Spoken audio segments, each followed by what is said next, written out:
So friend, তোমরা বেশ কিছুদিন ধরে এই প্ল্যাটফর্মে কাজের সঙ্গে যুক্ত আছো, কিন্তু কোনো রকম সেট আপ পাচ্ছ না।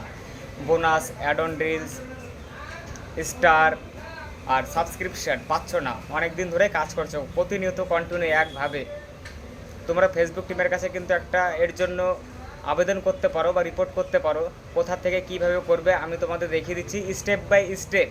ওইখান থেকে কিন্তু তোমরা একটা আবেদন করতে পারো, দেখবে তাতে খুব দ্রুত পাওয়ার কিন্তু একটা সম্ভাবনা থাকে। আমি তোমাদের দেখিয়ে দিচ্ছি, ওইখানে নিজেদের মতন সুন্দর করে গুছিয়ে কিন্তু লেখে তোমরা একটা রিপোর্ট করবে, তাহলে দেখবে খুব তাড়াতাড়ি কিন্তু তোমরা এটা পেয়ে যেতে পারো। প্রোফাইলে এসে ক্রিয়েটে সাপোর্টারে চলে আসবে, মনিটাইজেশনে চলে আসবে, এরপর প্রোগ্রাম এলিজিবিলিটি বলে যে অপশানটাতে চলে আসবে। এখান থেকে যে যেটা পাও নেই সেটা সিলেক্ট করবে, নিচে চলে আসবে ইএসএ দিয়ে এখান থেকে তোমরা একটা রিপোর্ট করে কিন্তু সাবমিট করে দেবে। দেখবে ওটা খুব নজরে চলে আসবে, একটা সেট আপ বা কিছু একটা দেখবে খুব তাড়াতাড়ি দ্রুত পাওয়ার সম্ভাবনা থাকবে।